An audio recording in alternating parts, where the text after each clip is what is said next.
વાત કરતા વાર લાગે પોતાના બસડાને નોથારા મેકીને ઈ દુબળી વેળા કહેતા ગરીબાઈની માલપા ટપુ દાદાએ પણ વિદાય લીધી છે.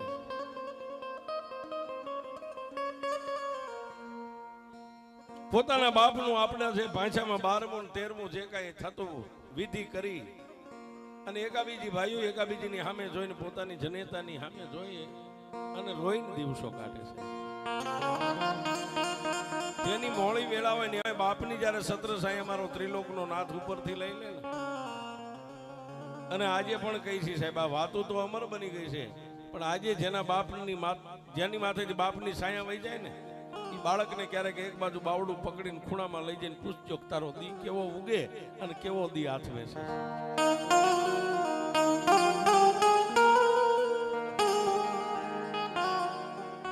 બાપ છે ને એક મીઠો વડલો છે સાહેબ. ક્યારેક એના ખોળાની માલપા માથું નાખીને ત્રણે કાહુડા દુઃખના પાડજો સાહેબ. એની પાસે કદાચ વાલ વીટી એક હોય ને તો વીટીને ગીરવે મેકીને તમારા દુઃખનો ભાગીદાર બને. આને બાપ કહેવાય.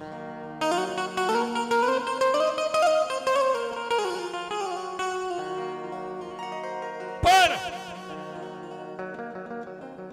ટપુ દાદાની વિદાય પછી ચારેય ભાઈઓ જે પોતાને જેનેથી બને એટલું કામ ધંધે લાગી જાય પણ ટકનું હોય તો બીજા ટકનું ન હોય આવી જેની મોળી વેળા.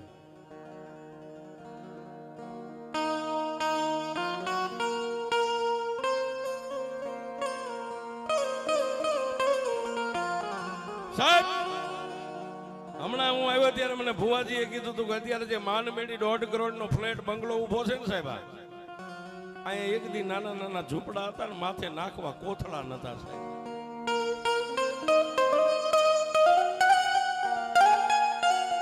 આ એની જગ્યા છે સાહેબ. હતું ઈ હારી બેઠા ખજાનો બેઠા ખોઈ કામણ ગારું કોઈ પાદર તમારે પોરહા. આ એની જગ્યા છે એના ઈ માણસો છે એનું ઈ ધર્મ છે સાહેબ.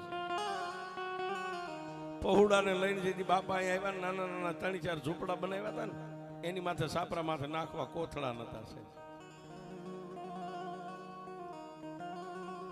પણ જેવી ટપુ દાદાની વેળા હતી એવી ને એવી પોતાના પહોડાની વેળા. કારણ કે સાહેબ માથે એક વાદળી આવી ગઈ હોય ને ગાની ખરી જેવી વાદળી તોય સૂર્યને ઢાંકીને સાયા થઈ જાય. દુઃખની વાદળી જે માથે હતી નો કહે ને ત્યાં સુધી બાપ હોય તોય દુઃખ રહે ને બાપ ન હોય તોય દુઃખ રહે. સમય સમય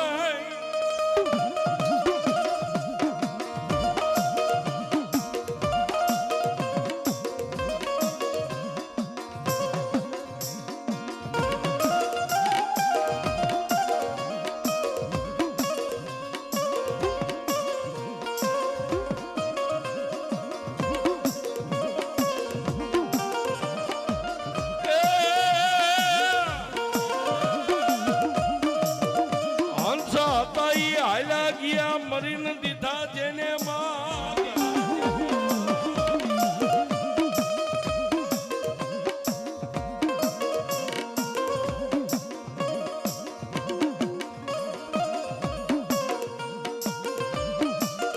સાહેબ ત્રણેય ભાઈઓની વિદાય થઈ ગઈ પછી સમય દાનાભાઈ પણ એની દુબળી વેળા. કારણ કે બાપનું લેણું દીકરો ભરે આ આધિકાળથી આવેલું આવે છે. બાપનું લેણું દીકરાને જ ભરવું પડે ગરીબ હોય કે સાવકાર હોય. અને એમાં આ તો દેવનું લેણું છે.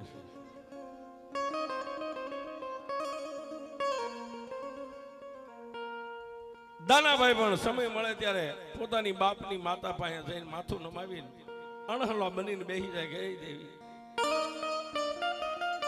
મારી ગમે એવું દોયડું હોય ને મારા હંકેલવા બે તો એનો શેડો આવી જાય. તો મારી એમે બાપ વખતથી જોતા આવી છે આની આ વેળા આનો આ સમય અમારા દુઃખનો કોઈ દી અંત જ નહીં આવે.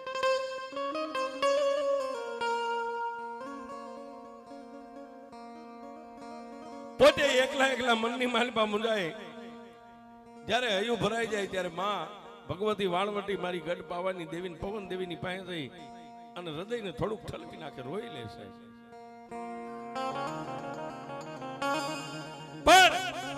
જેમ મારી રાઠોડની ઈષ્ટદેવ માં ભગવતી વાણવટી પાવાની દેવીએ દાનાભાઈનો પોકાર ક્યારેક નાભીનો સાંભળ્યો હોય છે ને, એમ દુઃખની ઘડીમાં સુખની વેળા આવવાની તૈયારી થઈ હોય.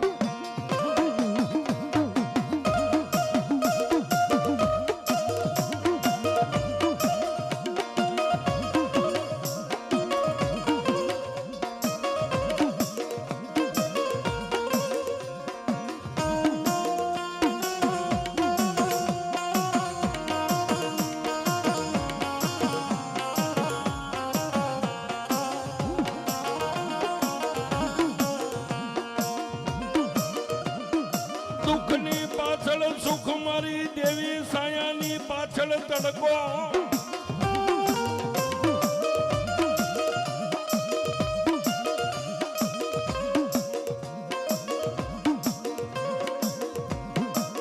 પણ બાપ એક દી પ્રભાતના પોરની માલપા દાનાભાઈ બેઠા છે, જેના મોઢાની માથે નૂર નથી. ક્યાં જાવ, કોને કહું, મારા દુઃખનો ભાગીદાર કોણ બને? આવા સમયે કદાચ બાપની દેવી મારી રાઠોડની ઈષ્ટદેવ માં વાણવટીને દયા આવી છે ને સાહેબ.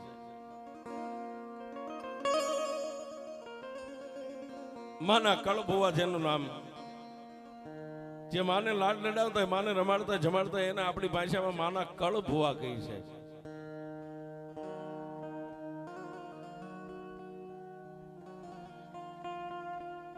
કોર્ટમાં કેસ લડવો હોય તો વકીલ રાખવા પડે, એમ દેવની કોર્ટમાં કેસ લડવા માટે આપણે ભુવાને રાખવા પડે સાહેબ. ગમે એવો ગાંડો ગેલો ગોબરો ગંધારો જેવો ભુવો હોય એની પાસે તમે રાવ ફરિયાદ કરો ને એટલે ઈ દલીલ સીધી માતાજીને કરે છે. આ દેવની કોર્ટ છે અને અમે કાયમ કહીએ છીએ કે 8 દિવસની માલિપા 7 દી ઓલી કોર્ટ ખુલી હોય અને ઈ કોર્ટ ને જેથી તાળું હોય ને તેથી રવિવારના દિવસે આની કોર્ટ ખુલી હોય છે.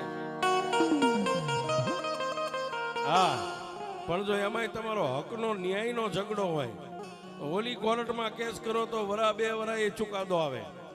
પણ હકનો ઝઘડો હોય ને અહીંયા આંહુડું પાડીને કેસ સોંપી દો, 3.5 દી નો થાય સાહેબ. હા, 3.5 દી નો થાય. જો તમારી કમાણી વડવાની કમાણી હોય ને 3.5 દીમાં તમારી તરફેણમાં જ કેસ આવે છે.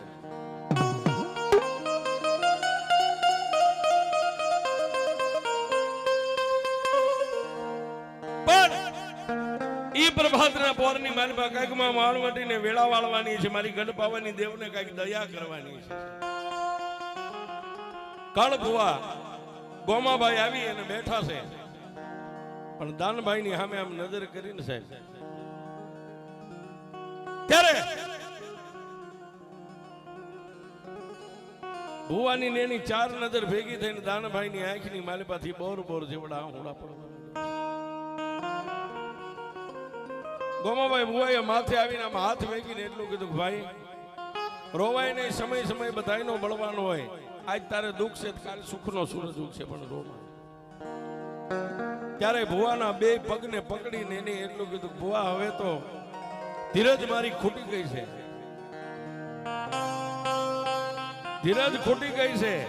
એ હું દુબળો, મારા બાપ દુબળો, પણ મારા બાપની દેવી આ મારી વાણવટી દુબળી છે. આટલી જ્યારે દાનભાઈના મોઢામાંથી શબ્દ નીકળ્યો કે હું દુબળો, મારો બાપ દુબળો હતો, પણ મારા બાપની દેવી એ દુબળી છે, મારી પાવાની દેવી વાણવટી. ત્યાં તો ગોમા ફુવાના શેસ્ત્ર રૂવાડા બેઠા થયા અને જેના ખોળિયાની માલિપા મારી વાણવટી આવી.